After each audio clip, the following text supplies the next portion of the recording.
Correcto, muchas gracias. Muy bienvenidas todos y todos. Eh, este viernes 6 de mayo, am, a esta segunda parte del módulo que estamos desarrollando sobre la aplicación de la tecnología digital a la justicia federal. Básicamente, el tema del amparo, las acciones de inconstitucionalidad, las controversias, es un asunto que vamos a concentrar sobre todo en el tema del amparo.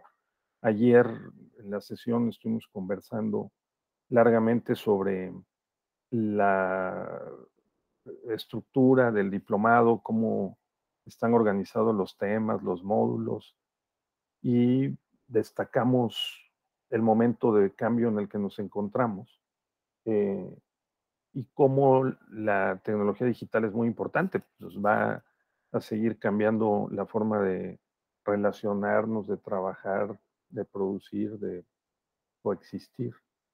Y en el ámbito del derecho electoral y de la justicia electoral, pues también tiene claras manifestaciones. Está, entre otras cosas, pues el juicio en línea en materia electoral. Lo hemos venido perfeccionando, sobre todo a partir del año 2020 con la pandemia. Se pueden presentar todos los medios de impugnación, las demandas, las denuncias por vía digital. También hemos dicho que tenemos algunos pendientes, eh, sobre todo porque no tenemos un sistema nacional digital en el ámbito electoral, o sea, los institutos electorales locales y los tribunales electorales locales, lo mismo que el Tribunal Electoral Federal y el INE también cuentan con diferentes grados de desarrollo tecnológico, institucional, ¿verdad? Y eso limita también que podamos avanzar más rápidamente en que esta estructura eh, de plataformas digitales, pues, se ponga al servicio de los justiciables, la ciudadanía, y podamos ir sobre todo formando una cultura digital más extendida y más sólida. También hicimos énfasis en la importancia del marco jurídico para quienes somos abogados, la mayoría lo somos aquí en este diplomado, pues también está el tema de que requerimos un reforzamiento en el marco jurídico. La propuesta de reforma electoral que ha presentado el presidente de la República hace una semana al Congreso y las que se van a presentar próximamente. Los partidos opositores a Morena también están preparando sus iniciativas legislativas de reforma. Por fortuna incluyen eh, el tema del voto electrónico, no solo para los mexicanos que viven en el extranjero, sino también hay un mensaje en el sentido de que se vaya gradualmente practicando la migración del sistema tradicional al sistema digital. Esto es alentador porque requerimos también que haya una transición cultural y que sea acompañada por los medios tecnológicos y materiales, ¿no?, que hagan posible esta transición.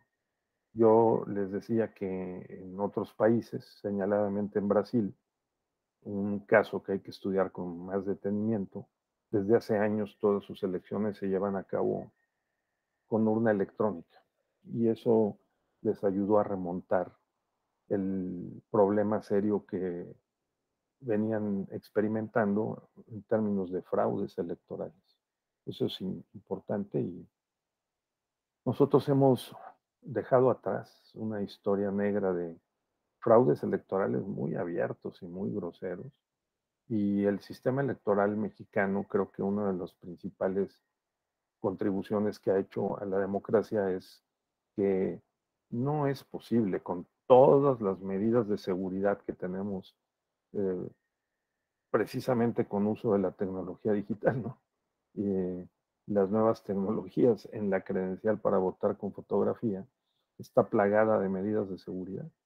Y también tenemos pues instrumentos como el PREP, el Programa de Resultados Electorales Preliminares, que ayuda a adelantar un probable resultado con base en el escaneo de las actas, su transmisión por vía electrónica, a el cerebro central, digamos, ¿no? El espacio en donde se concentran todos estos resultados en el INE, y se pueden hacer además respaldos con preps, espejo, de tal manera que es difícil que se pueda truquear o hacer algún fraude, ¿no? Aparte de la colegiación y la participación ciudadana en las mesas directivas de casilla, en todo el proceso electoral, sobre todo el día de la jornada electoral, pues es difícil que nos ocurra algo como lo que pasaba antes en México y dio lugar a que tengamos hasta en la ley procesal electoral causales de nulidad que uno hoy ve 30 años después y dices, oye, ¿será posible? Sí, sí era posible que las personas votaban 2 veces, o que se rasurara el padrón, o que llegara uno a votar y que la casilla no estuviera, o que destruyeran el material, o que nos cambiaran, redocumentaran las boletas y las actas. Eso hoy es muy difícil. En el ámbito federal es prácticamente imposible, y si algunas localidades se llevan a cabo ese tipo de prácticas, pues son muy aisladas y por lo general no tienen repercusiones en el resultado de la elección. Otros problemas han aparecido. Estamos enfrentados, hoy la prensa está llena de estas expresiones, a la violencia política en razón de género, en particular en contra de las mujeres, limitando su participación política, excluyéndolas de el circuito electoral, ¿no? Y hemos llegado al punto, incluso en el estado de Guerrero el año pasado, de anular por primera vez una elección municipal por esta razón, por una violencia política de género en contra de la presidenta municipal que está tratando de reelegirse precisamente. Y tenemos ayer en Cancún un foro muy importante en Quintana Roo, participaron varios magistrados de la Sala Superior, el presidente Reyes Rodríguez, el magistrado Fuentes Barrera, y hoy en la prensa reflejan las participaciones, además lo pudimos atestiguar por vía digital, ¿no? A través de YouTube. Esas participaciones se pueden ver en cualquier momento, en el sentido de que hay que, pues, mantener el refuerzo y este marco jurídico bien vitaminado, ¿no? Para evitar que ocurran ese tipo de violencias en contra de las mujeres, no solo perpetrados por hombres, sino también lamentablemente en algunos casos por las propias, algunas mujeres. Pero nosotros tenemos ahora que ver que este es un proceso que no solamente va avanzando en el terreno electoral, sino que también ha avanzado en la justicia constitucional ordinaria. Entonces, en materia de amparo, fíjense ustedes, desde el año 2013, con la nueva ley de amparo, hemos establecido estas, estas opciones, esta posibilidad, y de eso vamos a tratar hoy. Lo vamos a hacer de dos maneras. Primero vamos a ver una rápida ojeada a los antecedentes, la nueva ley de amparo y la ley orgánica del Poder Judicial de la Federación, algunas decisiones que tomó el Pleno del Consejo de la Judicatura Federal y la Suprema Corte, pues para poner también a disposición de la ciudadanía el amparo electoral. Y luego vamos a recibir, te encargo, por favor, estimado compañero de tecnologías, de la información, nos está apoyando. Vamos a darle acceso al doctor Sergio Boeta. Es un litigante que tiene mucha experiencia en el uso del amparo digital, y vamos a conversar con él para ver cuál es su experiencia, cómo lo ha hecho y cómo recomienda para aquellos que incursionen o tengan necesidad en algún momento de usar el amparo digital, que lo puedan hacer, y si no, por lo menos que tengamos presente y conozcamos mejor cómo funciona. Él lo ha hecho exitosamente a lo largo de 10 años, y creo que es interesante que nos comparta su experiencia y nosotros le podamos preguntar cómo funciona. ¿De acuerdo? Entonces así lo vamos a hacer. Ok. Correcto. Sí, muchísimas gracias. Sí, entonces aquí lo que tenemos por ahora es que antes de 2011, pues no solamente en México, en otros países, conforme fue avanzando la curva del desarrollo tecnológico digital, pues se fueron haciendo aplicaciones. Ustedes son muy jóvenes la mayoría, pero pues yo todavía vi en 1991 cómo nos sorprendíamos de tener en un disco compacto todas las jurisprudencias, las tesis, ¿no? Y utilizábamos con un disco blando de estos, metíamos en la computadora, ¿no? A la antigüita, para ahora es a la antigüita, para poder ver las tesis y las jurisprudencias, y fue un salto muy importante, porque por fin pudimos tener una especie, pues si no de tesaurus, sí, pues una compilación, ¿no? De tesis y jurisprudencias. El sistema de estadística judicial, el CEJU también, que la Corte puso en juego en los años 90, concentró toda la información. También se mejoró la red de telecomunicaciones del Poder Judicial de la Federación, porque en la medida en que el Poder Judicial de la Federación, la Suprema Corte, se convirtió en 1994 en un tribunal constitucional con la reforma de ese año, pues también inauguró unas nuevas competencias, amplió otras acciones de inconstitucionalidad, controversias constitucionales, y también hizo una modificación importante, porque en el amparo comenzó a delegar para que los tribunales colegiados tuvieran mayor competencia en el conocimiento de los amparos, y eso hizo necesaria una red de telecomunicaciones. Además, la sociedad se fue haciendo más grande, más compleja, también aumentó el volumen de delitos en el país, y el trabajo de la Procuraduría y las general y de los estados, pues tenía que estar interrelacionado. Poco a poco se fue avanzando entonces en una coordinación interinstitucional, darle seguimiento a los expedientes, que pudiéramos al fin ver la lista de acuerdos por internet, ¿no? En los despachos y los abogados pudiéramos al litigar, pues ver por internet la lista de acuerdos y no tener que ir, desplazarse hasta el juzgado para tal efecto. Creo que también en esto afectó el terremoto de 1986. Se cayeron los juzgados en Pino Suárez, en el centro de la Ciudad de México, y yo recuerdo que hubo pues expresiones en el sentido de que debiéramos de avanzar más para no tener que ir necesariamente, hombre, al juzgado tan temprano. Ahí se murieron personas que estaban a las 7:15, 7:30 de la mañana, porque estaban haciendo tareas precisamente para publicar la lista, para hacer estos trabajos preparatorios para las audiencias y demás. Todo esto ha ido formando con el tiempo una conciencia mayor sobre la importancia de que de ciertas operaciones procesales, judiciales o procedimentales, oigan, se pueden resolver con el uso de los medios digitales. Desde aquella temprana experiencia amarga y después las décadas subsecuentes, pues llegamos a tener eh, pues mejores instrumentos para concentrar la información. 2007 fue un momento muy importante porque se hizo una reforma a la ley del ISSSTE y se presentaron, fíjense ustedes, más de 170,000 demandas, 1,500,000 de quejosos en contra de la ley del ISSSTE, que fue la que cambió el régimen de seguridad social y de jubilación, ¿no? Se crearon las AFORES.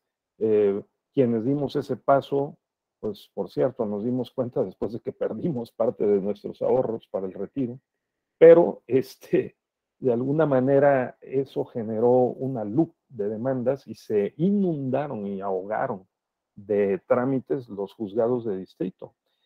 Después también tuvo que ver en 2008 que se presentaron miles de demandas con 300 páginas cada amparo en contra del impuesto empresarial a tasa única, la llamada miscelánea fiscal, y otra vez se comenzó a pensar en términos de un análisis económico del procedimiento judicial, si no era mucho más costoso tener que rentar bodegas, ampliar juzgados, invertir en recursos materiales y humanos, que mejor dar el paso a recibir amparos vía digital y tramitarlos a través de un juzgado digital, ¿no? Diseñado con los recursos necesarios para poder eh, eh, tramitar exitosa y eficazmente esa luz de amparos.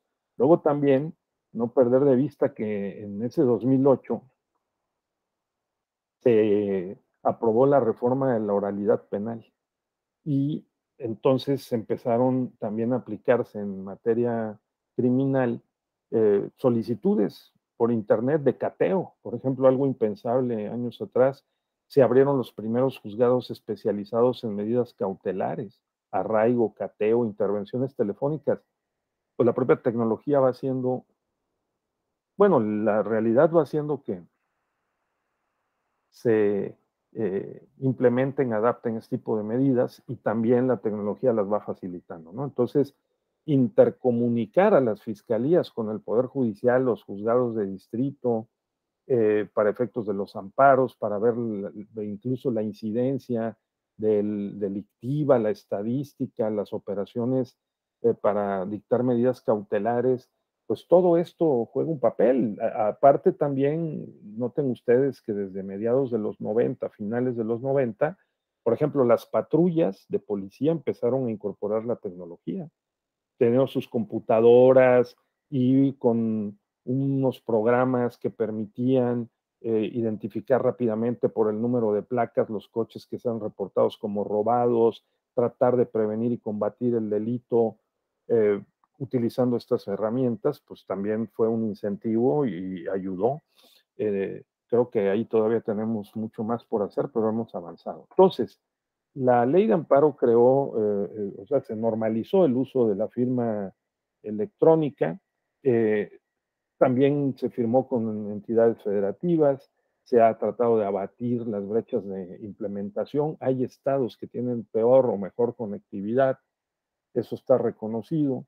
Y también allí, pues afecta mucho para efecto de que se usen estas herramientas para la operación en materia no solo penal, ¿no? Sino en algunas otras materias, y esto incluye también en lo electoral.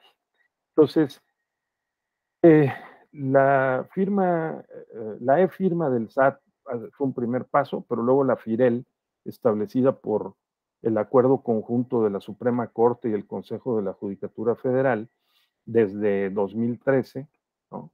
Ha facilitado pues el registro, el que se tenga un usuario autorizado institucional y que se pueda utilizar el sistema eh, eh, electrónico o el juicio en línea para efectos del amparo. Entonces, eh, ya ahora, 10 años después, pues tenemos todavía más normalizado el sistema.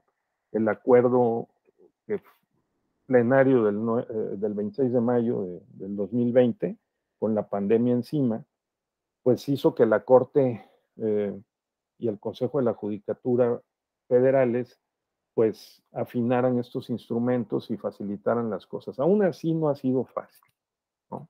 Vamos a conversar con el doctor Sergio Boeta, que él tiene años practicando con el amparo digital, pero sí hacer notar que pues no ha sido sencillo, que hay abogados que siguen quejándose de que se invierte mucho tiempo en tramitar la e-firma o la firma electrónica, ya sea en el SAT o en el Consejo de la Judicatura Federal, ¿no? El Poder Judicial de la Federación, y ese es un paso clave. Sin esa firma electrónica no se puede operar en el sistema y es muy importante porque se requiere eh, operar bien con los 5 módulos que normalmente tienen estos sistemas, ¿no? Judiciales digitales: el expediente electrónico, el de audiencias y comparecencias, las notificaciones, la promoción de juicios e interposición de recursos. El amparo está plagado de recursos. Dentro del procedimiento de amparo todavía se pueden presentar muchísimos recursos y esta es una limitación en materia del juicio de amparo que no hemos podido abatir. Todavía un juicio de amparo puede llevarse tiempo. Ahorita le preguntamos al doctor Sergio Hueta cuánto le lleva, ¿no? ¿Cuánto tiempo tramitar, desahogar y concretar un juicio de amparo? Así que de lo más importante para que tengamos elementos para platicar con él es que el artículo 3 de la Ley de Amparo y el artículo 13 del acuerdo plenario de 2020 de la Corte obliga a que los juicios se tramiten en formato impreso y electrónico, de las dos maneras. Le acabo de dar acceso, doctor. Gracias. Muy bienvenido, Sergio. Ahorita comenzamos a conversar contigo, te apreciamos mucho tu presencia. Entonces, la opción de promoción electrónica está ahí presente, ¿no? eh, vamos a preguntarle a Sergio, entre otras cosas, ¿cómo le hace? O sea, si se presenta una demanda de amparo vía digital, después le podemos cambiar a la vía tradicional o al revés también. Se puede switchear, digamos, en cualquier momento. ¿Es eso posible? ¿Qué tanto seguridad hay, ciberseguridad, ¿no? En el trámite de los juicios de amparo. Efectivamente es complicado, tardado gestionar la FIDEL, la firma electrónica, en el Consejo de la Judicatura Federal. O sea, eh, sí nos conviene seguir desarrollando y consolidando este sistema. Es un asunto de la moda, es un problema de que generó, intensificó la pandemia, o ya venía un proceso desde antes que hay que seguir perfeccionando para ampliar el acceso a la justicia y facilitarle a los ciudadanos, sobre todo si puede haber, ojalá que no, una recurrencia de esta o de alguna otra pandemia, ¿no? O simplemente porque tengamos que avanzar en la curva cultural y de la civilización, ¿no? A no exponernos tantos. Por ejemplo, vean ahora en la Ciudad de México hay esta contingencia este, climática y por el ozono, pues no es mejor desde la casa operar estos medios digitales y presentar y tramitar y seguir los juicios de amparo, ¿no? Este, todo esto es parte de la conversación que vamos a tener. Eh, entonces, las pruebas se pueden presentar, diligenciar, o sea, cómo se hace de vía electrónica, ¿no? En materia de amparo. Ya no digamos acciones y controversias, porque las acciones y controversias probablemente ni necesitan audiencia, se resuelven cuestiones de derecho, de interpretación jurídica, y entonces, como en el caso de la materia fiscal o administrativa, pues se trata de un problema prácticamente documental, ¿no? De desahogo, de valoración de pruebas documentales o de interpretaciones sobre el marco jurídico legal constitucional, ¿no? Y un acto de autoridad específico, concreto, de carácter administrativo. Pero en materia electoral puede ser distinto, ya veremos después. Pero tenemos todos estos antecedentes desde los años 90, decíamos, Sergio, cuando se comenzaron con los yus, ¿no?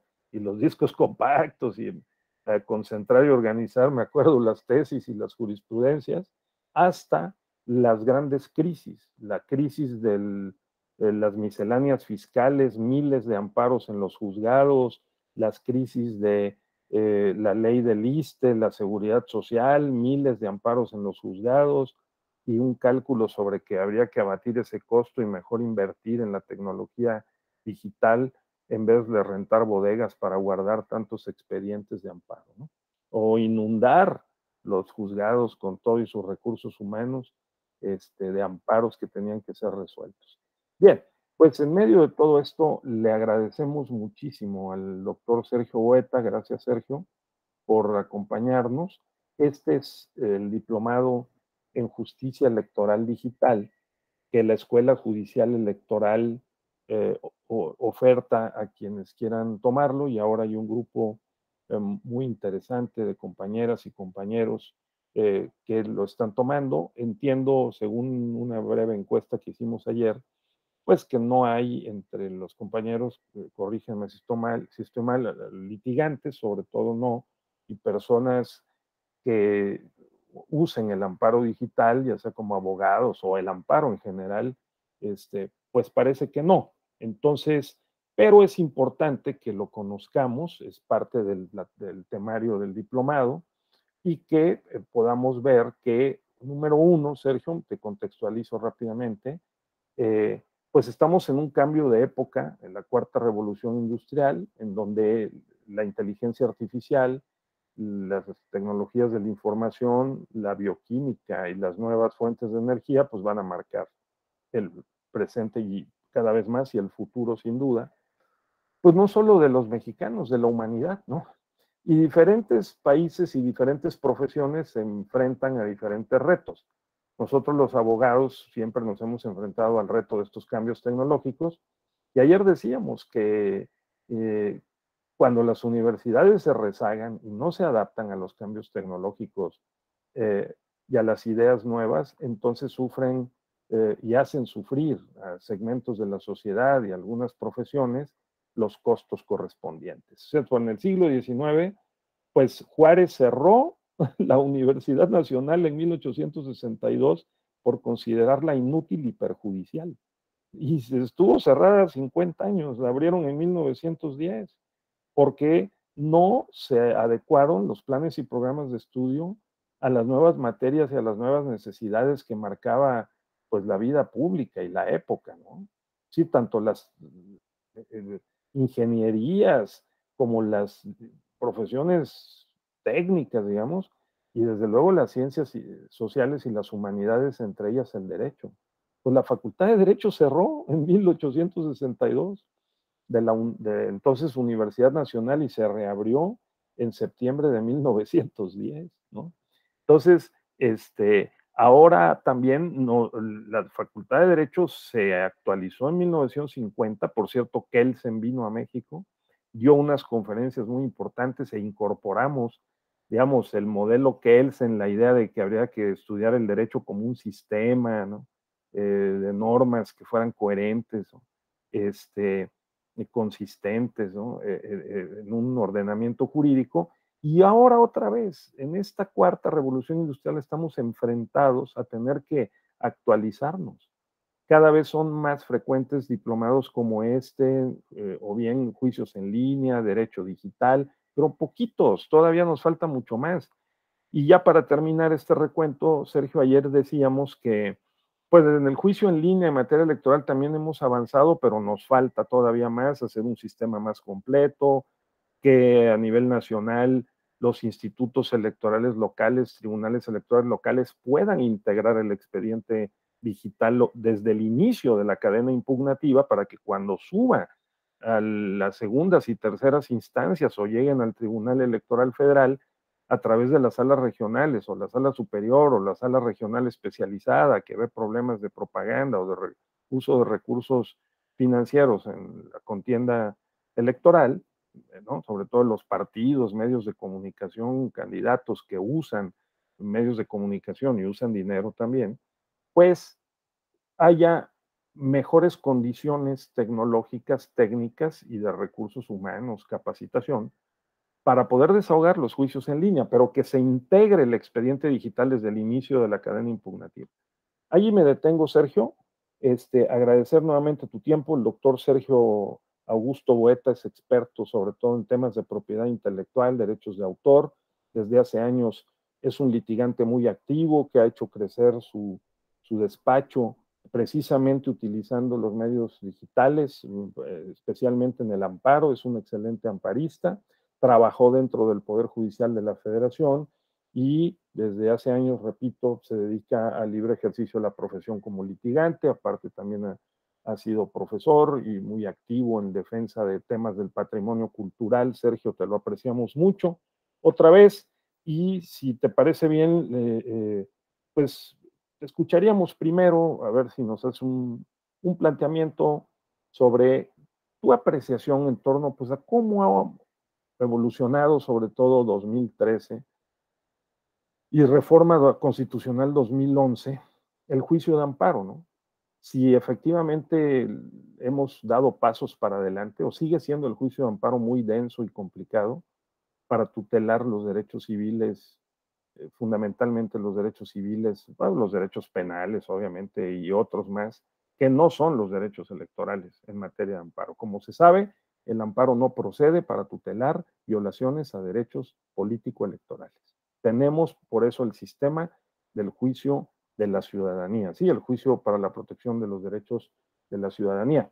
Pero en materia de amparo, Sergio, quizás nos puedas decir cómo, conforme con tu experiencia e intelección, ves el avance del juicio de amparo en México y luego si de algo ha servido o no la incorporación del amparo digital. Muchas gracias, bienvenido.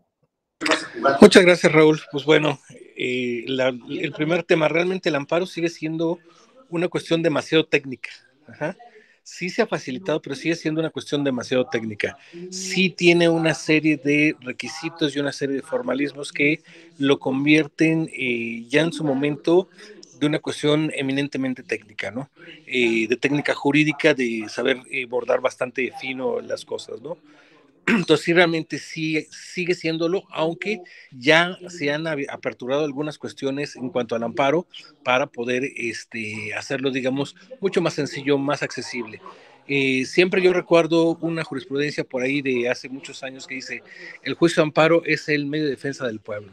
Y sí, efectivamente, es el medio de defensa del pueblo, pero muchas veces no está tan accesible. Se ha ido abriendo, ¿por qué? Porque se ha ido abriendo ya a la suplencia de la queja en muchas otras cosas que antes no era tan fácil, ¿no? Pero se ha estado abriendo, ¿no? Eso en ese sentido que me estás comentando, ¿no? De cómo lo veo. Le hace falta mucho, sí, pero ahora actualmente con la situación esto de el amparo electrónico, yo te voy a decir, bueno, pues está abriendo una brecha muy importante, ¿no? Una brecha muy importante, ¿por qué? Porque ya prácticamente, podemos decir, va a haber abogados de físicos y presenciales y abogados virtuales, ¿no? Esa es una realidad. Ajá, porque yo todavía me encuentro gentes y abogados que siguen checando las listas en el sitio, ¿no? O sea, ahí en el propio juzgado, ¿no? Cosa que pues ya prácticamente ya no se hace prácticamente electrónicamente todo, ¿no? Tenemos una serie de instrumentos para poderlo hacer y ha evolucionado, ¿no? Una de las cuestiones que tú estabas preguntando respecto del amparo en línea, que si se puede cambiar de uno a otro, yo te voy a decir, se van llevando los dos al mismo tiempo, es decir, tanto el físico como el electrónico, de tal manera que no importa cómo hagas tu presentación, si la haces física o la haces electrónica, ¿sí? O sea, si tú presentas la demanda de amparo vía digital, primero tienes que tener tu firma electrónica. Claro. No registrada en el Consejo de la Judicatura o utilizar la e-firma. Así es, Beato. Y sí, una vez que tienes tu clave y tu número de usuario, tu password, entonces entras al sistema y correcto, en el sistema están los formatos. Tú llenas ahí el formato del amparo digital, digamos, ¿no? Y le tienes que montar tu firma digital. No, a ver, explico un poquito. Sí, como lo que mencionaste, o sea, realmente para poder acceder al sistema de servicio en línea del Poder Judicial, uno necesita dos cosas. Tener una firma electrónica válida. ¿Cuál puede ser? La de la FIREL, que es la que expide el propio Poder Judicial de la Federación, o la de el SAR, la e-firma, ¿no? Esas son las dos firmas que te acepta para poder promover en la plataforma. Pero no basta tener la e-firma, se necesita tener un usuario. Una vez el usuario se liga a tu CURP, y una vez que tienes ligado tu firma electrónica, tu usuario, hay que ligar a tu firma también, para que todo esté integrado, puedas acceder y puedes utilizar la firma, ¿sí? ¿Qué es lo que sucede cuando se hace una presentación de demanda? Normalmente se puede hacer en formato de Word y ya una vez que tú subes el archivo, ahí es donde, ya que lo subiste, ya puedes tú firmar tu demanda ahí. Ajá. Sí. Ese es más o menos el funcionamiento, ¿no? Pero sí es muy importante entender que la firma electrónica y el usuario, bueno, digamos, tienen que estar vinculados. ¿Por qué? Para que al momento que estamos presentando la demanda no haya ninguna confusión de que es con otra firma o con otra persona, ¿no? Hay que siempre estar actualizando esas firmas, ¿no? Correcto. Sergio, hay un amplio rango de tipos de amparo por materia, ¿no? Uh-huh. Hay amparo en materia penal, en materia administrativa, el amparo agrario. Entonces, el amparo contra resoluciones de trámite dentro del proceso judicial, ¿no? Por ejemplo. ¿Todo tipo de amparo puede ser promovido vía digital? Ahorita prácticamente estamos hablando de amparo indirecto. El amparo directo no, porque todavía no se tiene la plataforma respecto a de los demás órganos jurisdiccionales, ¿no? Sergio, cuál es la diferencia un poco para que actualicemos o conozcamos mejor en términos generales este lenguaje, ¿no? ¿Cuál es la diferencia entre un amparo directo y un amparo indirecto en términos generales? El amparo directo siempre va a ser en contra de una sentencia definitiva. El directo. El directo. Son sentencias definitivas que provengan de tribunales administrativos, tribunales civiles, tribunales del trabajo, ¿no? Son sentencias definitivas y este se presenta normalmente ante la propia autoridad. Entonces todavía no están los convenios para que se puedan presentar los amparos de esa manera. Ajá. En cuanto a los amparos directos. En los amparos directos, como se tienen que presentar ante el juez de distrito, esos no tienen ningún problema, ¿no? Yo normalmente cuando tengo un amparo... Sergio, y el amparo, perdón que se interrumpa, sí. Y el amparo indirecto es en contra de la decisión de la propia autoridad judicial. Así es. Que tú vas en amparo indirecto ante el tribunal colegiado. ¿O ante quién presenta? Vas ante el tribunal colegiado. Claro. En amparo directo uno va a tribunal colegiado y las demandas de amparo directo se tienen que presentar ante la autoridad responsable, es decir, ante el tribunal que emitió la sentencia. Correcto. Pues tenemos que tener los sistemas para poderlo presentar. ¿Qué solución hay? Pues yo lo he hecho, digo, no es lo más correcto, pero es para mí es lo más viable, ¿no? Presento la demanda como si fuera un amparo indirecto y en términos de esta nueva ley de amparo que me dice que interrumpe el plazo, porque antes no lo interrumpía, pues me interrumpe el plazo, el juez de distrito se va a declarar incompetente, se lo manda el colegiado y el colegiado le va a pedir a la autoridad que remita, ¿no? Es una forma de brincarnos esto, ¿no? Pero digo, no es la más correcta, pero se puede hacer. O sea, no está prohibido hacerlo, se puede hacer y facilita las cosas. De esa manera, entonces, estás ya dentro del sistema operando con el amparo digital, vamos a decir, ¿no? Así es. Correcto. Sí, y hay que recordar que se presente digital o que se presente físico, siempre van a estar las dos vías. O sea, se tramitan siempre las dos. No es que uno opte por una o opte por otra. Las dos vías están funcionando. Si yo presento electrónico, se tiene que formar el expediente físico. Si yo presento físico, se tiene que generar el expediente electrónico. Es por las dos vías siempre. Correcto. De manera que eso podemos decir que representa una garantía adicional para el acceso a la justicia y vamos a decir para el debido proceso, la tutela judicial, es decir, los principales principios, valores que protege el derecho judicial, al utilizar el amparo digital están siendo aplicados. No hay la duda de que nos pueda resultar peor, ¿no? Sino que por el contrario, nos ayuda, digamos, el amparo digital al trámite y a la tutela de los derechos.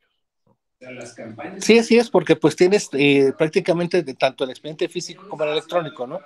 Ya ahorita inclusive ya están ellos, algo que hace el año pasado no tenía, ya están empezando a subir las constancias de notificación y eso ya te permite prácticamente tener todo el expediente completo, ¿no? O sea, sí, se ha ido mejorando, se ha ido fortaleciendo el sistema, ¿eh?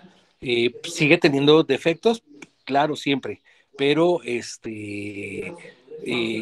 yo te digo, ya está, lo han ido mejorando, ¿no? O sea, una de las quejas que yo siempre tengo es de que mandan notificaciones personales y a veces dicen que es electrónica, pero no te permite notificar electrónicamente. O sea, hay una serie de detalles ahí, ¿no? Ahora, sí recomiendo yo mucho el juicio electrónico. ¿Por qué? Porque se te acortan los plazos. En un amparo físico, yo te voy a decir, si tú presentas un amparo físico y un electrónico, el amparo electrónico a los 4 días tú ya tienes un acuerdo de admisión. Mientras que en el físico te vas a tardar entre 10 días a 15 días a que te emitan el acuerdo.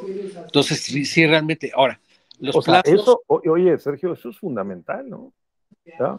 Es decir, que te tarden 4 días en acordar una demanda o una promoción, a que te tarden 15 días por usando una modalidad tradicional, sí hay una enorme diferencia, ¿no? Sí, no, inclusive también las notificaciones. Si uno opta por notificación electrónica en el sistema, ¿qué es lo que sucede? Lo que sucede ahí es de que las notificaciones surten el mismo día. No es como en el tradicional te notifican, surte efectos al día siguiente. No, aquí es el mismo día surte efectos y corre el día siguiente. Entonces te acorta también plazos.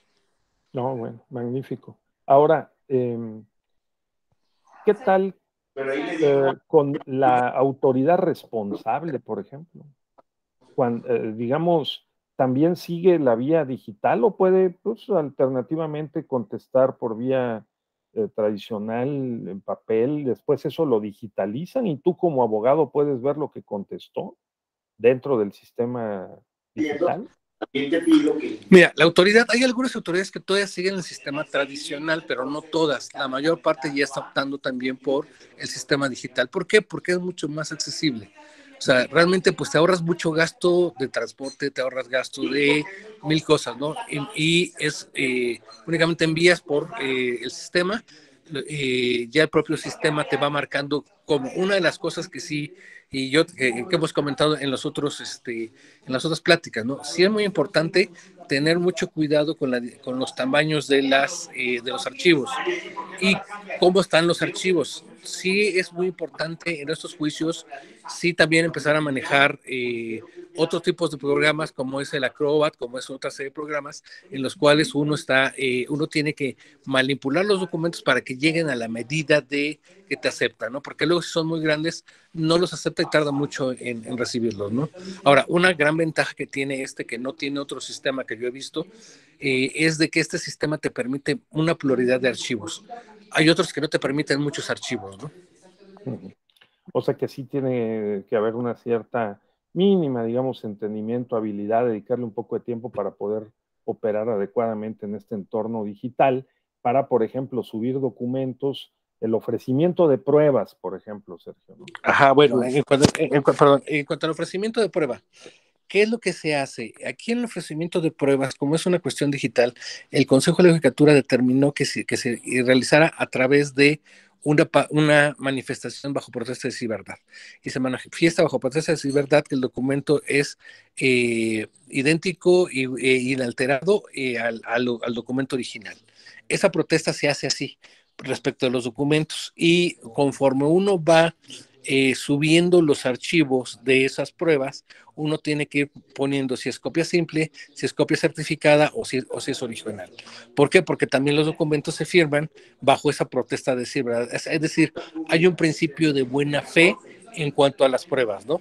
Pero en cualquier momento el juez te puede requerir para que en 5 días exhibas el documento que tú estás diciendo que exhibiste, ¿no? Y evidentemente, si no lo exhibes, la sanción es fuerte, ¿no?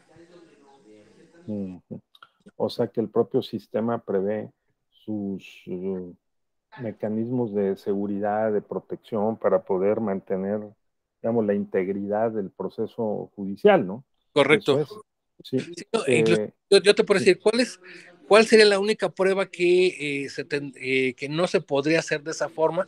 Pues sería la prueba de inspección ocular, porque esa sí tiene que salir el actuario y dar fe de los hechos, ¿no? Pero, por ejemplo, una testimonial se puede realizar en el propio, desde internet, ¿no? De hecho, lo están haciendo, ¿no? A través de su sistema. Claro. Ellos te van autorizando y el día de la audiencia tú tienes que subir a tus testigos, tienes que estar ahí para poder desahogar las pruebas. Correcto. Muy bien. ¿Qué te parece, Paul, esta primera aproximación al amparo digital? Lo mismo ocurre con las acciones y las controversias, ¿no? Se pueden presentar vía digital. Entonces, pero estamos ubicados en el terreno del amparo. ¿Qué opinas, Paul? Parece que lo que hemos discutido aquí sobre las ventajas de la digitalización se materializan con los testimonios de un abogado tan amparista, tan experto como Sergio. Sí, buenos días. Gracias al doctor Sergio por estar también aquí el día de hoy con nosotros, ilustrarnos un poco sobre quienes nosotros recibimos amparos como autoridad aquí en el Tribunal Electoral. Y sí les pasa esto, ¿no? Donde como es un acto no pueden interponerlo electrónicamente porque somos autoridad para materia de amparo en los temas laborales que vemos como... Ajá. Pero dicen, oye, pero lo queremos poner electrónicamente, pues no hay forma, porque nosotros no estamos arriba del sistema, ¿no? ¿Qué es lo que hemos querido hacer? Pues esta compatibilidad también, pero entiendo que es un esfuerzo de autoridades que tendría que ser muy grande para que pudiéramos compaginar toda esta parte, ¿no? Y que tendría que ser, yo creo que una especie de acuerdo nacional para que todos pudiéramos subirnos a una misma plataforma. Se resultaría complicado después que cada autoridad local tuviera su propia plataforma y nos pasaría lo que nos ha mencionado Sergio, ¿no? O sea, cada sistema tendría que tener su propia capacitación y lo hace muy tedioso para los litigantes y mejor dicen, ¿sabes qué? Mejor me voy con mi Word, imprimo, entrego en oficialía de partes y así ya estoy seguro y aquí tengo mi acuse físico, ¿no? No hay forma que me digan que no. Entonces eso es lo que yo creo que ha frenado mucho el tema de que nos podamos subir a plataformas digitales. Pero pues me parece importante lo que menciona Sergio, o sea, finalmente a quienes litigan, tener la certeza y ya que saben usar el sistema y por ejemplo, ganar en temas de plazos es muy importante, ¿no? Y entonces creo que a los despachos que van en materia digital a la vanguardia y que están utilizando el amparo en línea, pues de entrada yo preferiría entre un despacho tradicional y un despacho que utilice el juicio en línea, pues ganar el acuerdo de admisión, por ejemplo, por decir unas de las ventajas que tiene, pues es muy importante, ¿no? Y gracias. Gracias, Paul. Destaco dos elementos de lo que dijo Paul. Uno, la necesidad de estos convenios de colaboración, coordinación interinstitucional y el establecer las plataformas, ¿no? Una plataforma nacional o varias plataformas entrelazadas que faciliten que se integren pues la documentación, el expediente digital electrónico y a partir de allí pues pueda desarrollarse todo el juicio, ¿no? No se dice fácil, pero no está. No, es una cuestión muy compleja y fíjate que sí, realmente debe ser una cuestión donde todas las autoridades jurisdiccionales a nivel nacional se sienten decir, bueno, si no vamos a manejar el mismo sistema, bueno, ok, porque cada quien lo está haciendo como Dios le da a entender, ¿sí? Cada quien utiliza diferentes plataformas, diferentes tipos de dar acceso a ese expediente electrónico, ¿no? Pero sí deben de sentarse y decir, a ver, esto va a ser esta plataforma para poder hacer accesible la parte del amparo, por lo menos el amparo directo, como se mencionaba hace rato Pablo. Te digo, yo lo que hago es para evitarme eso, me voy a juzgado de distrito y el juzgado de distrito lo remite y así me brinco yo la situación, ¿no? Claro. Porque si no tengo yo el riesgo de que, digo, yo porque a mí me gusta lo electrónico, ¿no? Porque luego llevarlo a la autoridad, tarda mucho la autoridad en mandarlo, en lo que hace sus notificaciones y tarda 2-3 meses en mandarme el amparo directo, ¿no? Si lo mando por juez de distrito, luego colegiado, y colegiado empieza a pedir las cosas, se abrevia también tiempo. Ajá, porque no es lo mismo. O sea, ese es un hecho, ¿eh? Ahora, otra de las cosas, ya cómo consultan las cosas, o sea, ya Poder Judicial Federal ya todo lo hace electrónicamente, ¿no? Oye, te permito el acceso, entra a mi expediente, velo, ¿no? O sea, ya no necesitas llevar todo el tomo del expediente para que lo vean ahí en el juzgado, ¿no? Ya te doy el acceso a mi expediente electrónico, ya velo, con esto resolví. O sea, es una maravilla. Esto es muy importante también por la función de transparencia, ¿no? Y el acceso a la información pública, porque pues se facilita las cosas para quienes están interesados, parte interesada o vinculada, o bien investigadores, académicos, público en general que pudiera tener interés en esa información, ¿no? Una vez que de acuerdo con las reglas de la ley de transparencia, pues es posible consultar los expedientes, digo, las partes en cualquier momento y pues también cualquier otro interesado que no haya sido parte en el equipo. Así es. Muy bien. Sergio, riesgos. ¿Qué riesgos? ¿Se han perdido expedientes? ¿Se han destruido? ¿Hackeos? ¿La ciberseguridad? Que no, en ese sentido el sistema es muy seguro. El sistema es muy, muy seguro. O sea, realmente lo único que yo te podría decir es de riesgos en cuanto a la seguridad de integrar el expediente, muy pocos. Hackeos, yo no he visto hackeos ni modificaciones, porque es muy difícil que se modifique el expediente electrónico, ¿eh? ¿Y por qué? Porque también tienes el expediente físico, ¿no? Inclusive yo en mi oficina lo que hago yo es también llevarlo así como lo llevan ellos, ¿no? Un físico y un electrónico. Tengo mi expediente electrónico con mis promociones electrónicas, mi acuse electrónico y después posteriormente viene el acuerdo que le corresponde, ¿no? Entonces, realmente es muy difícil. ¿Por qué? Porque como todo el mundo tenemos acceso, las partes tenemos acceso al sistema, difícilmente se van a perder acuerdos, ¿no? Hackeos yo creo que, mira, sí debe de haber, pero o ataques que se han tratado de hacer, pero yo no he sabido de algo así grave, ¿no? Lo que sí te puedo decir es que sí de repente el sistema es muy rápido y hay momentos en que el sistema es lento, lento, lento, lento, lento.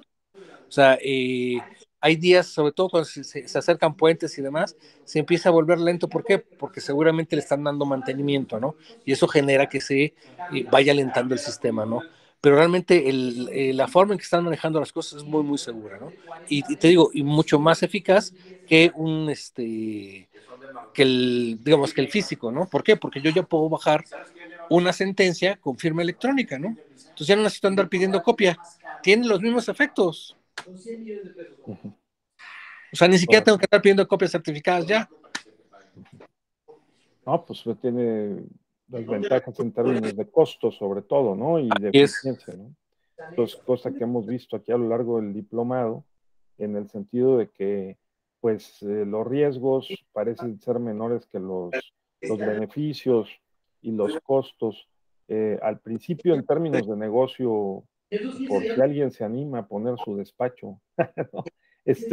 ¿Cómo te fue en esta conversión de lo tradicional a lo digital, Sergio? O sea, tú trabajaste en el Poder Judicial, eso te facilita el que conoces cómo opera la organización por dentro, de un ajá. tribunal, de un juzgado, pero ya en tu despacho, digamos, tú vienes litigando amparo digital desde el año 2013, me decías, ¿no? Mira, 2014. yo te digo que ya llevo que entonces la tercera o la cuarta firma electrónica que renuevo. O sea, es más, yo desde que empezó todo esto de la parte digital, yo fastidiaba que me dieran acceso al expediente electrónico. Y no me lo daban, y no me lo daban, y no me lo daban. Y estuve peleando hasta que finalmente salió el sistema y se logra hacer, ¿no? O sea, desde que sale yo estoy con esto del sistema electrónico. ¿Por qué? Porque para mí es mucho más cómodo, mucho más agradable. Y de hecho, pues mi gente prácticamente no sale, ¿no? Van a salir cuando de plano tienen que ver o hablar algo con el secretario, con el juez, ¿no? Pero de ahí en fuera, todo lo vemos en donde, en la pantalla, todo se ve en el sistema electrónico. ¿Eso qué me implica a mí como cambio? O sea, como cambio es un cambio de mentalidad que no todo lo voy a tener físico, ya muchas cosas las tengo en forma electrónica, ya en los expedientes los puedo consultar en forma electrónica, ¿no? ¿Qué problemas hay? Que si son expedientes muy viejos no están todos integrados, ¿no? Eso sí, yo te puedo decir, yo tengo expedientes de 2017, 2016, que si los quiero consultar no están bien integrados en el CICE, ¿no? No están completos. Pero pues puedo hacer una promoción y solicitar que suban lo que me interesa, ¿no? Pero ya tenemos por lo menos ya un acervo importante de asuntos ahí que podemos ir consultando en cualquier momento, ¿no? Porque aparte es otra ventaja, los puedes checar en cualquier momento, sábado, domingo, hora en la madrugada, lo que sea, uno puede estar checando sus expedientes, ¿no? Esa es otra importante ventaja, ¿no, Paul? Que es pues, la economía de tiempos, en una época en la que el tiempo es oro y que nos atosigan con tantas dinámicas, información y tareas que hacer, el poder facilitarse la vida consultando los expedientes o haciendo los trámites en cualquier hora, pues es otra gran ventaja, ¿no? Entonces, eso está muy bien. ¿Qué opinan, Erika? ¿Qué te parece? ¿Nos das una opinión? ¿Sí?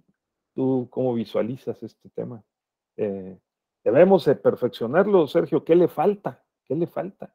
O sea, se ve muy bonito y como que todo funciona muy bien, pero estoy seguro de que debe tener sus nudos también.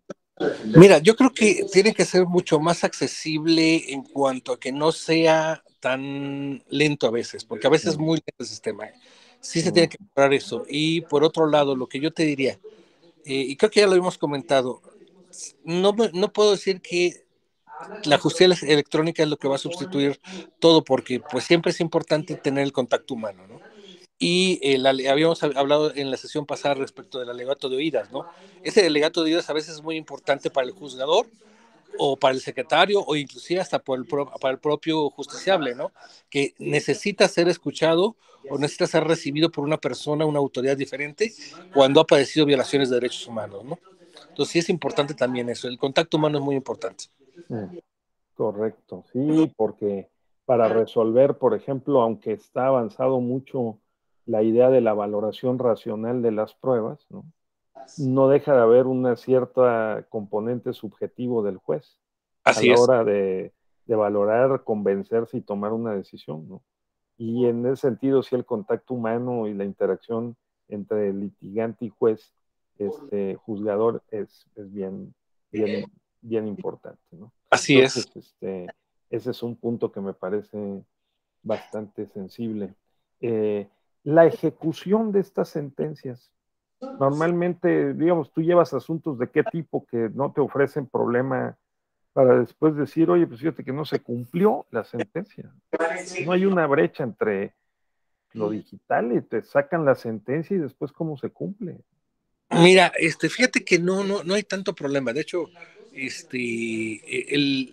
único inconveniente que ahorita le estoy yo viendo al amparo es que los plazos para el cumplimiento los dejaron muy amplios. Entonces, no presiona tanto la autoridad más bien el juez no presiona tanto y la autoridad abusa. ¿Por qué? Porque pide prórroga, prórroga, prórroga. Y de verdad, yo tengo asuntos que llevan como 7, 8 o 10 prórrogas que dices, oye, ya estuvo bueno. Ajá. Yo entiendo que a veces es complejo por los cumplimientos de sentencia, ¿no?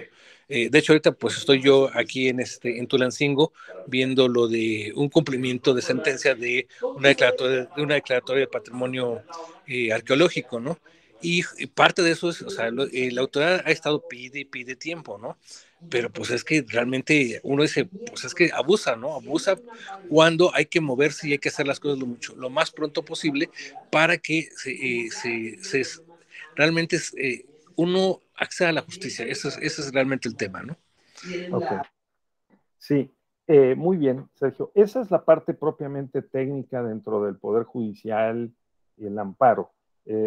Dices, hay veces es demasiado lento, tenemos algunos problemas. Tenemos un amigo común, muy apreciado y muy respetable, que ayer le comentaba aquí a las y los compañeros del diplomado, que es Jorge Fernando Negrete, ¿no? Ah, sí, claro. Jorge Fernando Negrete Pacheco es titular de uno de los despachos más importantes en México y América Latina, que organiza además México 5G, ¿no? Quinta generación de tecnologías. Y esta semana, él publica cada semana, se lo recomiendo, ya les he comentado, igual que el libro de, de del doctor Telles en materia de derecho informático. Pero en esta semana, fíjense, Paul, Erika, ¿no? Margarita, Jorge, Juan Manuel, que en el periódico Reforma Jorge publicó un artículo muy interesante que se llama Estado y Marginación Digital. ¿Sí? Y en este Estado y Marginación Digital hace referencia a la declaración del presidente de la República, que yo se los mencioné también ayer, en la mañanera del lunes, me parece, en donde dijo que a pesar de que hay presupuesto para llevar el Internet a todo el país, las carencias tecnológicas no solo en México, sino en el mundo, han impedido que el plan avance al ritmo que se requiere. Se avanza en el tema, hay Internet en todo el mundo, pero en México hay cerca de 300,000 localidades dispersas. ¿Sí? No hay satélites para poder conectar a todo el territorio. Se tiene un importante número de localidades conectadas, pero no en todo el país. Ya está la empresa dependiente de la Comisión Federal de Electricidad. Yo dije Secretaría de Comunicaciones ayer, no, es la Comisión. Internet para todos. No se trata de falta de recursos, sino de avances tecnológicos. Y dice Jorge Negrete que ese discurso es triste. El Estado mexicano, por medio de su jefe, el presidente, ha capitulado de sus fines frente a la responsabilidad de garantizar el acceso a los servicios de telecomunicaciones, Internet y también garantizar la inclusión digital universal que tenemos prevista en el artículo 6 constitucional, ¿sí? Proteger los derechos humanos, el amparo público a los más pobres en el mundo digital. Así que dice, aquí hay un problema serio, porque no hay una coherencia entre el reconocimiento del derecho a la inclusión digital prevista en el artículo 6 y la estrategia digital nacional. ¿Sí? Porque, digamos, Jorge insiste en que se trata de un derecho fundamental. ¿Sí? La Internet y los servicios de telecomunicación habilitan otros derechos como el de la libertad de expresión, prensa, información, acceso a la información, ¿verdad? Y, sin embargo, seguimos padeciendo de esta brecha digital, ¿no? Pues de que hay muchas regiones, localidades, como dice el propio presidente, que no se han podido extender la cobertura. Dice Jorge, por ejemplo, que comparativamente Estados Unidos va a conectar a 20 millones de no conectados con 100,000 millones de dólares. Y nosotros tenemos en México el espectro más caro de América Latina. ¿Sí? De tal manera que, por ejemplo, Movistar devolvió, ¿sí?, el espectro al Estado mexicano. Él insiste en que esta falta de competencia y falta de que el Estado haga su trabajo, hace muy caro el espectro radioeléctrico y que en lugar de conectar, en algunos casos hasta ha habido un efecto al revés de desconexión, ¿sí? Dice, el gobierno desconectó a 15 millones de ciudadanos en plena pandemia y pudo conectar a 15 millones en los últimos 3 años si hubiera bajado el precio del espectro al promedio de América Latina. Así que se muestra muy crítico aquí con la estrategia digital nacional y considera que debería de modificarse esa agenda digital del gobierno federal y del Estado mexicano en general, ¿no? No es la primera vez que lo escribe en una u otra manera, pero sí de manera crítica, ahora de una manera más directa, ¿no? Entonces, Sergio y compañeras, la pregunta es, ¿hay problemas, digamos, propiamente en las plataformas, la operación? Digamos, hay muchas ventajas, ya nos las dijo Sergio, pero ahora, ¿cómo ven ustedes? De acuerdo con lo que hemos examinado, visto en este diplomado, la experiencia de Sergio. Sergio, ¿tú coincides con Jorge Fernando Negrete? ¿Tenemos estos problemas? Sí, sí tenemos estos problemas porque tenemos una serie de personas que no van a poder acceder a este tipo de acceso a la justicia. ¿Por qué? Porque no hay la conexión correspondiente, ¿no? Ni los servicios, ni la tecnología, ¿no? O sea, sí la pandemia nos impulsó mucho, pero todavía falta mucha gente por conectarse. Y eso te está hablando de un espectro importante que no puede acceder a este tipo de servicio.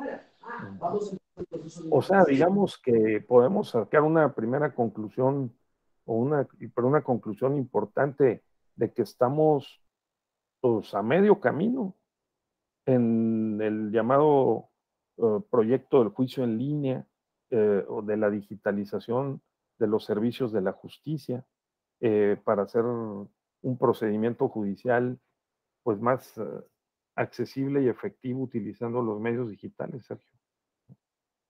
O sea, nos hace falta bastante, o sea, Nos hace falta mucho, sí, nos hace falta. Estrategia digital en serio del Estado mexicano. Mira, en el Estado mexicano y sobre todo también verlo en la cuestión de las escuelas también, que haya capacitación en una serie de programas de computación, que realmente se utilicen digamos, esas herramientas que se tienen, ¿no? Porque de verdad, o sea, al menos no solamente los abogados, sino también los usuarios, ¿no? O sea, tenemos que hacer un sistema lo más accesible posible a toda la gente. ¿Por qué? Que pueda desde cualquier lugarcito donde hay una posibilidad de conexión acceder a una demanda de amparo, ¿no? Pues a veces no es tan fácil, ¿no? Muy bien. Entonces, Paul, nos decías, es decir, yo tenía la impresión de que, fíjense, solo en materia de la justicia electoral tenemos esta limitante de la falta de la coordinación interinstitucional, ¿no? Que están haciendo esfuerzos para firmar estos convenios que hace el Tribunal Electoral Poder Judicial de la Federación con los tribunales electorales locales y con los SOPLE, pero se extiende, Sergio, Paul, ustedes han dado testimonio también a la justicia federal, es decir, y la justicia ordinaria ya no quiero pensar, o sea, los tribunales superiores de justicia locales, salvo los más ricos, ¿no? Nuevo León o en Guadalajara, Estado de México, Puebla o Ciudad de México, pero no tienen avances sustanciales en esta materia, ¿no? ¿Cómo estará Paul en Guerrero? Sí, ¿no? ¿Verdad? Nos has dado un testimonio. Sí. Entonces, ¿qué harían ustedes? ¿Creen que debemos de forjar un plan, es decir, general estratégico, con marco jurídico, logística, presupuesto, y hacer verdaderamente una estrategia digital nacional para la justicia? ¿Esa sería la idea? ¿Así lo ves? Yo sí lo veo así, yo lo creo necesario e indispensable, ¿eh? ¿Por qué? Porque como dijo Paul, o sea, los sistemas que tienen los estados, o sea, cada quien tiene su sistema y cada quien lo maneja como quiere y a veces realmente no es tan accesible o no permite el que ese expediente electrónico que se va a ver a otras instancias sea consultable ni por los justiciables ni por la autoridad que va a resolver un amparo, ¿no? Entonces es bien importante que sí se dé un plan y una estrategia de ese tamaño. Desde mi punto de vista sí es necesario. ¿Qué opinan ustedes, estimado Yarín o Margarita? ¿Cómo visualizas, Margarita, este tema, tu experiencia o tu apreciación? ¿Necesitamos una estrategia nacional, una reconsideración y tomársela en serio, porque pues sí funciona, pero funciona en parte, ¿no? Entonces, y Sergio ha hecho maravillas con su despacho, Sergio, para poder operar digitalmente. Te felicito otra vez. ¿Qué opinas, Margarita? Buenos días. Yo considero que sí, porque pues es necesario para que todos podamos acceder a una justicia digital, pues, y tener acceso a los expedientes y todo eso. Uh-huh. ¿Tú dónde estás, Margarita? ¿En el sureste? ¿Cómo? ¿Dónde estás? ¿Ubicada en Yucatán o en la península o en el centro de México? Estoy en Chiapas. En Chiapas, fíjate. Chiapas es uno de los estados que tiene, como Oaxaca y también Guerrero, Paul, pues menos índices de conectividad y muchos problemas, ¿no? Para poder mantener la estabilidad, regularidad, calidad de los servicios de radio comunicación, entonces, de telecomunicaciones, digamos. Entonces, sin embargo, hay que romper con esta idea de que hay Méxicos de primera, segunda y tercera. Si realmente hubiera una voluntad y un plan general con una buena estrategia y una agenda digital, lo podríamos hacer, ¿no crees, Margarita? Es decir, en el estado de Chiapas, ¿están haciendo algunos esfuerzos también o no? ¿O tú no lo ves? Es decir, yo no lo veo. Sí. Pues yo, mi indicador es que cuando hemos tenido clases, por ejemplo, de veras, lo digo con todo respeto, porque yo soy oaxaqueño y padecemos también este problema, y cerca de Chiapas, en el istmo de Tehuantepec, pues también no hay, luego la estabilidad se está yendo y vuelve. Ahorita mismo estaba a punto de caerse la conexión, porque nos hace falta esta banda 5G, ¿no? Que apenas está saliendo al mercado licitándose, como una tecnología de mayor calidad para poder hacer más seguro y fluido y masivo, digamos, ¿no? Y cualitativo en la operación de estos sistemas. Sí lo padecen, ¿verdad, Margarita? Sí. Sí, sí. Entonces, Erika, ¿en dónde estás, Erika? ¿Cuál es tu testimonio? ¿Qué nos aportarías para la reflexión? También estoy en Chiapas. Sí. ¿Y trabajas en el organismo electoral, probablemente, en el ámbito electoral? Sí. Así es. O sea, tenemos una ventaja, que los organismos electorales, de veras, que son de lo mejor que tenemos en México, y hemos podido avanzar. Fíjate, Sergio, ¿no? Nosotros nos preciamos de que pues hemos avanzado con el juicio en línea en materia electoral, pero aún así somos conscientes de que nos falta bastante. Creo que esta reforma electoral que viene pudiera dar un paso adelante. Está prevista la posibilidad ahí, todavía a nivel de una iniciativa, de que se vaya, digamos, avanzando o con la transición del modelo analógico, vamos a decir, del modelo tradicional al modelo digital de organización de las elecciones, ¿no? Y de la resolución de los conflictos electorales.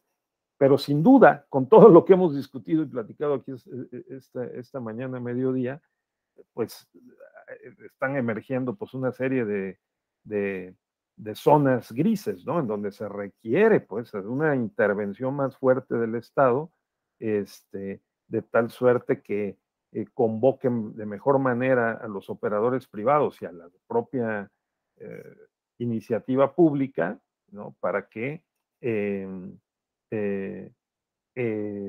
pues demos pasos adelante. Dice Juan Manuel que pues que lo has hecho muy bien, Sergio.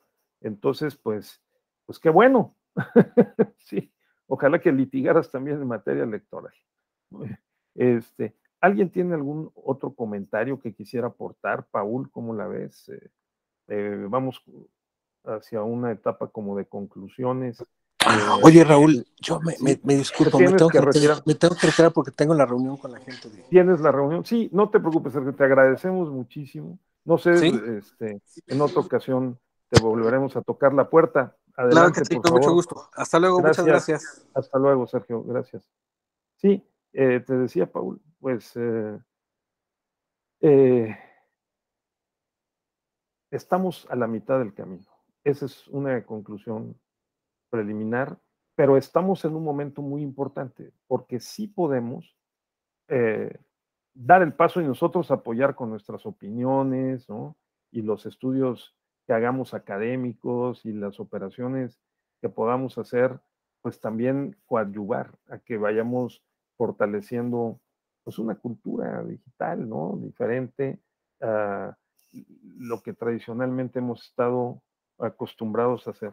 Entonces, ¿qué opinan, compañeros, sobre una ronda de opiniones sobre un balance, digamos? Hemos avanzado, pero estamos a la mitad del camino. ¿Qué harían ustedes? ¿Un acuerdo nacional? Esa es la idea. Sí, ese sería el camino, quizá mediante la voluntad política más eficaz para dar un paso en verdad adelante en este tema. Paul, ¿tú lo harías? Bueno, yo creo que la materia electoral ha avanzado más que otras materias precisamente gracias a la autonomía que han tenido los órganos electorales y el poder, el Tribunal Electoral del Poder Judicial de la Federación. Yo te cuento, por ejemplo, en Guerrero, que a pesar de que somos un estado pues, rezagado en materia tecnológica, detectamos un área de oportunidad con los procedimientos especiales sancionadores. Y logramos generar con la voluntad de ahí del presidente del tribunal y el presidente del Instituto Electoral, logramos firmar un convenio y nuestro procedimiento especial sancionador se creó un sistema analógico al que tiene la Sala Regional Especializada y el Instituto Nacional Electoral y digitalizamos todo. Entonces prácticamente nosotros estamos conectados digitalmente en procedimiento especial sancionador. ¿Cuál es nuestra idea y nuestro siguiente paso aquí en Guerrero? Pues ir a juicios electorales ciudadanos, recursos de apelación, ir avanzando en esta parte de digitalización. Creo que con voluntad lo hemos logrado. Sin embargo, para avanzar a nivel nacional, creo que tenemos que esperar la primera parte, ¿no? Yo creo que la parte de la justicia electoral, la del conflicto, la del litigio, para mudar a lo digital requiere que la parte del servicio sea primero digital. O sea, me explico, primero tendríamos que tener un gobierno digital que diera lugar a recurrir sus resoluciones de manera digital y ahora sí entonces los tribunales de justicia y los tribunales electorales y los de cualquier materia podrían verse la necesidad de digitalizarse. Y creo que eso nos empujaría a ya tener una homologación de plataformas y demás, como lo hicimos en materia de seguridad nacional, ¿no? Que tuvimos las plataformas nacionales de seguridad. La propia necesidad nos obligó a subirnos estas plataformas nacionales de seguridad. Entonces creo que en la medida en que los gobiernos vayan avanzando, tanto municipales como estatales como federales, hacia una implementación de gobierno digital, los propios tribunales van a tener que subirse o serán rezagados totalmente de la prestación del servicio en la administración de justicia, ¿no? Creo que por ahí tendríamos que exigir nosotros ya no como autoridad, sino como ciudadanos, que cada vez los servicios puedan generarse de manera digital, ¿no? Por ejemplo, hemos avanzado en cobro de predial, cobro de agua, el tema de Comisión Federal de Electricidad, donde ya no necesitamos ir a la comisión a pagar, Telmex, etcétera. Y creo que el Estado va a tener que tener una estrategia digital también que pueda abarcar a toda la ciudadanía, ¿no? Creo que la estrategia que habían planteado de Comisión Federal de Electricidad a través de una de sus empresas, que es Telecomunicaciones y Servicios, podamos subirnos todos a esta y reducir la brecha digital, ¿no? Pero en la medida en que surja la necesidad, vamos a pasar a la otra instancia, la parte jurisdiccional de manera digital, ¿no? De lo contrario, vamos a estar nosotros, ¿de qué serviría que tuviéramos tribunales que tramitan el juicio en línea si la autoridad cuando resuelve todavía nos da todo impreso, ¿no? Por ejemplo. Es muy importante lo que has dicho, Paul. Eso. O sea, tú dirías que así como la parte sustantiva en la administración pública, o sea, la maneja el gobierno con sus instituciones, sus órganos, ¿no? De gestión pues, de los servicios públicos, así en materia electoral, debemos empezar por los soples.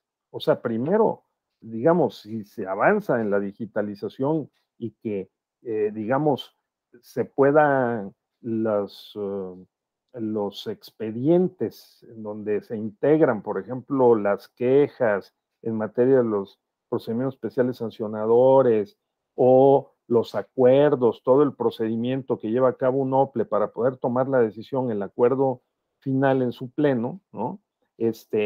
Eso y digamos la impugnación que se presenta ante la autoridad responsable, que es precisamente el OPLE, si no se genera ahí el expediente electrónico y la práctica de poder operar con los medios digitales, entonces ¿de qué serviría que los tribunales tuvieran el juicio en línea? Es eso, ¿no? O sea, el punto clave está en el inicio de la cadena impugnativa que está vinculada con la prestación del servicio electoral, de organización de las elecciones y todo lo que trae aparejado, ¿no? Entonces, ese sería, según Paul, me parece con mucha lógica, muy bien orientado, el paso que hay que fortalecer, ¿no? Sin eso, pues lo demás no tendría mucho sentido. Ese es eso es lo que has dicho, ¿no, Paul? Sí. Correcto. ¿Qué opinan, Jarín o Gabriela, ustedes de su experiencia? ¿Qué opinión nos podrían regalar al respecto? ¿Sí coincides más o menos? A ver, adelante, por favor, Jarín. Buen día, doctor, compañeros, buen día. Pues comparto la idea del maestro Paul. En realidad que primero yo creo que debemos de tener unos acuerdos interinstitucionales para poder llevar a cabo ahora sí que los juicios en línea, ¿no? Comparto una experiencia sobre lo que comentaba el maestro, el doctor Sergio, en cuanto al Poder Judicial de la Federación, que la verdad es que me sorprende a mí de que el Consejo de la Judicatura Federal ya son, ahora sí que muy rápidos los procesos, por ejemplo, los juicios ejecutivos mercantiles. En materia federal, estamos hablando de que ya se están resolviendo en un plazo de no mayor a 4 meses. Entonces, tiene mucha razón lo que dice, presentas tu promoción, en ese mismo momento la reciben en el sistema y al otro día te la están recordando. Bueno, es una experiencia que yo tengo también, que de verdad, pues, ahora sí nos ahorraría tiempo, nos ahorraría ahora sí que hasta una dilación procesal que llevaban de hasta 1 año a veces, ya se está reduciendo hasta 3 meses, ¿no? Entonces, por una parte, vemos el lado positivo, ¿no? De llevar a cabo los juicios en línea, pero aquí también ya hay algunas cuestiones que nos impiden, por así decirlo. Por ejemplo, el estado de Guerrero es un estado de verdad que tiene algunas comunidades marginadas y que todavía ni siquiera llega al internet, ¿no? Hay municipios también que tenemos, bueno, nosotros contamos con un municipio indígena acá y precisamente también parte de la cultura de las personas, ¿no? Porque ese municipio todavía como que no tiene mucha certeza en aplicar un asunto de juicio en línea, ¿no? Me refiero a que las personas todavía están arraigadas al papelito, su firma y ya me recibió, ¿no? Entonces, yo creo que partiríamos también de ahí. Platicábamos con el presidente hace un momento de aquí del Tribunal Electoral de Guerrero, precisamente sobre la implementación del juicio en línea, y dice, no, pues uno de los principales obstáculos va a ser ese. En ese municipio, más que nada que tiene comunidades indígenas, dice, la persona no va a querer decir, ¿sabes qué? Por la certeza de que en realidad sea el documento digital el mismo que vas a presentar de forma física. Entonces, sí son algunas cuestiones que yo creo que también se tienen que valorar para en un principio partir y decir, ¿sabes qué? Pues vamos a implementar al 100% el juicio en línea. Que la verdad es muy agradable decirlo, ¿no? Un juicio en línea es sumamente rápido, ya nos evitamos de papeles, ya nos evitamos de tantos trámites, ¿no? Burocráticos, al final de cuentas. Y por medio de internet, por medio de tu computadora, lo presentas, te responde la autoridad y adelante, ¿no? Seguimos el trámite. Es un ahorro de muchas cosas, ¿no? Empezar. A nosotros nos apoyaría bastante como tribunal, sí nos apoyaría bastante. Por ejemplo, cuando nosotros nos presentan los juicios federales, los medios de impugnación en contra de los actos que nosotros emitimos, pues sí es un desgaste tanto del personal como económico también del tribunal, ¿no? Porque pues implica que genera gasto, ¿no? De entregar la documentación en la sala regional, en este caso en la Ciudad de México, recuerdo circunscripción. Entonces, sí, ¿no? De que manda el personal, desgaste físico y económico, ¿no? Tanto el personal hasta riesgo se puede correr esas cuestiones, ¿no? Que si firmaríamos un convenio de colaboración en el que, ¿sabes qué? Ya aquí está la demanda que presentó el promovente en contra del acto del tribunal, te lo mando digital y en su momento oportuno, cuando hay alguna comisión o que se genere ya que son varios juicios, pues ahora sí te los envío de forma física, ¿no? Y pues yo creo que en esas cuestiones sí nos apoyaría y nos serviría bastante. Es mi punto de vista. Claro, no, muy bien, muy claro también. O sea, coincidimos. El punto de inicio está en la operación que realizan los OPLE y luego también el Tribunal Electoral Local, ¿verdad?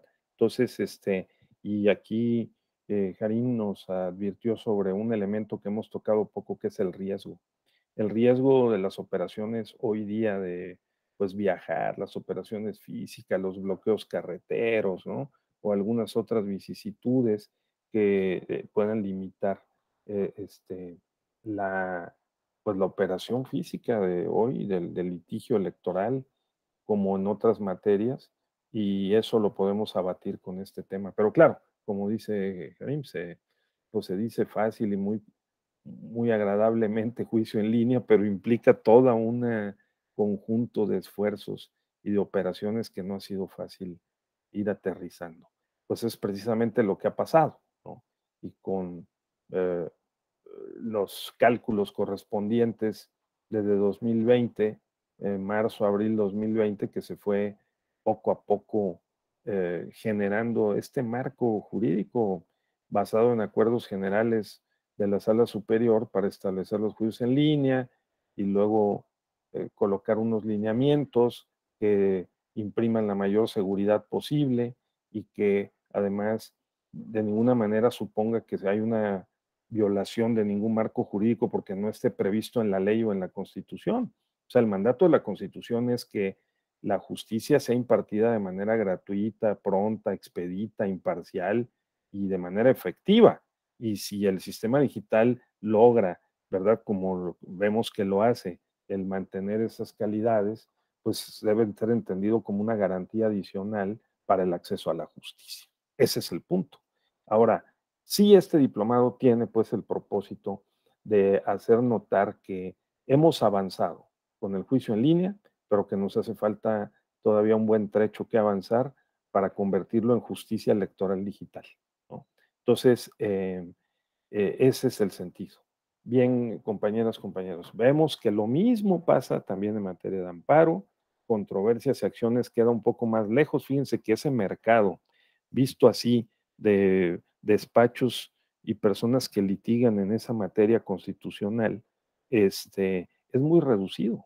Hay muy pocos abogados constitucionalistas que se dedican al litigio constitucional en acciones y controversias, ¿no? Además, es un mercado muy valioso, ¿eh? Es decir, esas se cobran mucho bien, muy bien, desde el ángulo de los despachos, los litigios. Y también quienes se especializan dentro de la Suprema Corte en la unidad de acciones y controversias también son personas pues muy avesadas y muy expertas en la materia. Entonces, ya sabemos que las acciones de inconstitucionalidad se ejercen en contra de las normas generales de tipo legislativo por una minoría de 33% al menos de los legisladores, tanto en ámbito federal como en los congresos locales, en las entidades federativas también existen. En la mitad de los estados de la República y en la Ciudad de México, este modelo de la justicia constitucional local para poder ejercer las acciones y las controversias. Entonces, muy diferenciadamente, los estados con más recursos, como Nuevo León, repito, ¿no? Guadalajara, Estado de México, Ciudad de México, pues tienen esta facilidad de haber avanzado en la digitalización de estos procedimientos y se puede presentar ya digital, ¿no? Pero en el ámbito local y en el ámbito federal, pues la Corte, por supuesto que lo tiene. Es más fácil, ¿eh? En las acciones y controversias porque se controvierten cuestiones de derecho, ¿no? No hay que ofrecer y desahogar o diligenciar o practicar pruebas que, como nos decía el doctor Sergio Hueta, pues requiere una intervención física, ¿no? Presencial. Pues hay que hacer un reconocimiento o hay que hacer un dictamen pericial o hay que hacer algún tipo de operación presencial física, pues eso complica un poco más las cosas. Pero bueno, tenemos ahí este tema. Creo que, pues, en conclusión, hemos avanzado. Yo creo que además hemos avanzado reactivamente ante crisis como las que ya mencionamos del año 2007, la ley del ISSSTE, 2008, una miscelánea fiscal, la oralidad penal, el embate de la delincuencia, el tener que interconectar procuradurías con juzgados, o bien la pandemia. Hemos sido reactivos. Yo creo que aquí también el punto es, pues, aumentar la conciencia entre nosotros y la conciencia intersubjetiva, ¿no? Opinar, coadyuvar a que, digamos, si hagamos pequeños, medianos y grandes consensos en torno a una verdadera estrategia de Estado, ¿no? Digital, que nos permita dar un paso significativo, importante, porque si no, pues entonces vamos a ir remediando parcialmente las crisis que se van presentando de manera recurrente. Aún así, hemos avanzado. Y un testimonio de ello es lo que el doctor Sergio Boeta nos ha planteado. Bien, les quiero proponer que vayamos cerrando nuestra sesión. El día de hoy, este viernes, hemos tenido ayer y hoy una sesión pues, muy productivas. Hemos hecho una recapitulación. Les recomiendo tener presente, ya tienen todos la rúbrica, ¿verdad? Del diplomado, ¿sí? ¿O todavía no? Es la pregunta para su trabajo final, ¿no? Entonces, para ver cuáles son las ventajas, las desventajas, qué significa, qué retos tenemos, creo que está siendo esclarecido entre la sesión de ayer y esta de hoy para tenerlo presente, ¿no? ¿Qué áreas de oportunidad y qué retos tenemos enfrente?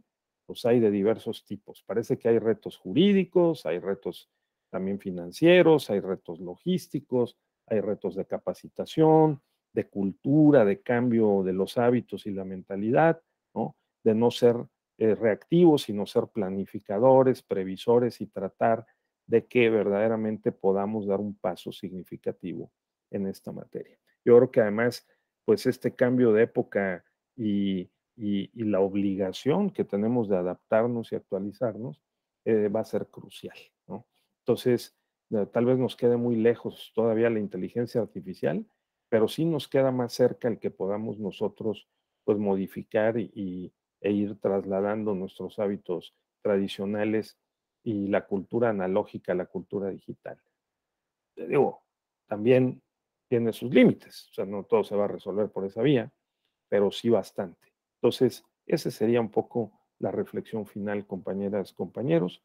No sé si alguien más quisiera aportar algo, Paul, que ha sido muy participativo. Gracias, Jarín, por tu muy buena opinión. Creo que muy útil también, Erika, estén muy bien por allá en Chiapas, ¿no?